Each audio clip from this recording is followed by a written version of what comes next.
Hi, ನಾನಿವತ್ತು introduce ಮಾಡ್ತಾ ಇರೋ ಒಂದು ಪ್ರಾಡಕ್ಟು ಕ್ವಾಂಚ್ ಅವರ ಡ್ಯಾಮೇಜ್ ರಿಪೇರ್ ಹೇರ್ ಮಾಸ್ಕ್ ಅಂತ.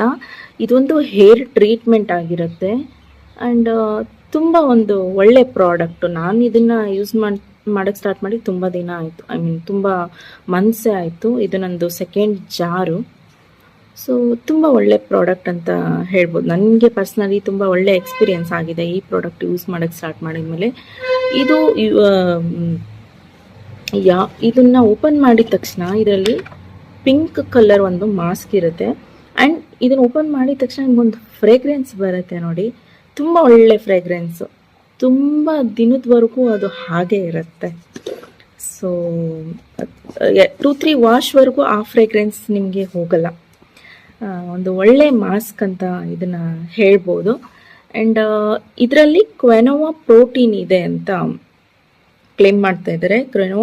ಕ್ವೆನೋವಾ protein is helps to hydrolyse your hair and broken ಹೇರ್ನ ಅಥವಾ ಡ್ಯಾಮೇಜ್ಡ್ ಹೇರ್ನ, ಟ್ಯಾಂಗಲ್ಡ್ ಹೇರ್ನ ಡಿಟ್ಯಾಂಗಲ್ ಮಾಡುತ್ತೆ, ಸ್ಮೂತ್ ಸಿಲ್ಕಿ ಮಾಡುತ್ತೆ.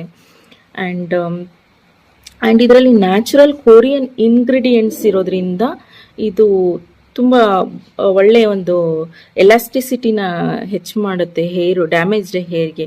ಆ್ಯಂಡ್ ಕೆಮಿಕಲ್ ಟ್ರೀಟ್ಮೆಂಟ್ಸ್ ಆಗಿ, ಹೇರ್ ಸ್ಟೈಲಿಂಗಿಂದ, ಎನ್ವಿರಾನ್ಮೆಂಟಲ್ ಪೊಲ್ಯೂಷನ್ನಿಂದ ಡ್ಯಾಮೇಜ್ ಆಗಿರೋ ಹೇರ್ಗೆ ಒಂದೊಳ್ಳೆ ಹೇರ್ ಮಾಸ್ಕ್ ಅಂತ ಹೇಳ್ಬೋದು. ಆ್ಯಂಡ್ ಇದನ್ನು ಆಫ್ಟರ್ ಶಾಂಪೂ ಇದನ್ನು ಯೂಸ್ ಮಾಡಬೇಕು. ಕಂಡೀಷ್ನರ್ ಜಾಗದಲ್ಲಿ ಈ ಹೇರ್ ಮಾಸ್ಕ್ನ ಅಥವಾ ಹೇರ್ ಟ್ರೀಟ್ಮೆಂಟ್ನ ನೀವು ಯೂಸ್ ಮಾಡಬಹುದು. ಶಾಂಪೂ ಹಾಕಿ ನಿಮ್ಮ ಹೇರ್ನ ಕ್ಲೀನ್ಸ್ ಮಾಡಿದ ಮೇಲೆ ಅದರಲ್ಲಿರೋ ಎಕ್ಸೆಸ್ ವಾಟರ್ನೆಲ್ಲ ರಿಮೂವ್ ಮಾಡಬೇಕು. ಆ್ಯಂಡ್ ಸ್ವಲ್ಪ ಒಂದು ಕ್ವಾರ್ಟರ್ ಸೈಜ್ ಮಾಸ್ಕ್ನ ತೊಗೊಂಡ್ಬಿಟ್ಟು ಮಿಡ್ ಇಂದ ಎಂಡ್ವರೆಗೂ, ಮಿಡ್ ಲೆಂತಿಂದ ಎಂಡ್ವರೆಗೂ ಇದನ್ನು ಅಪ್ಲೈ ಮಾಡಬೇಕಾಗತ್ತೆ.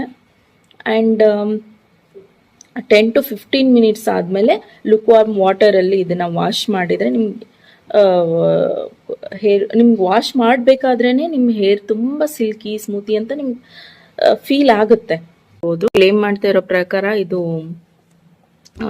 ಡ್ಯಾಮೇಜ್ಡ್ ಹೇರ್ನ ರಿಸ್ಟೋರ್ ಮಾಡುತ್ತೆ, ಡ್ರೈನೆಸ್ನ ಕಡಿಮೆ ಮಾಡುತ್ತೆ, ಮತ್ತು ಮಾಯಿಶ್ಚರ್ನ ಹೆಚ್ಚು ಮಾಡುತ್ತೆ ಹೇರ್ಗೆ, ಡ್ಯಾಮೇಜ್ಡ್ ಹೇರ್ನ ನರಿಶ್ ಮಾಡುತ್ತೆ ಅಂತ ಕ್ಲೇಮ್ ಮಾಡ್ತಾ ಇದ್ದಾರೆ. ಆ್ಯಂಡ್ ನಾನು ತುಂಬ ದಿನದಿಂದ ಇದನ್ನು ಯೂಸ್ ಮಾಡ್ತಾ ಇದ್ದೀನಿ.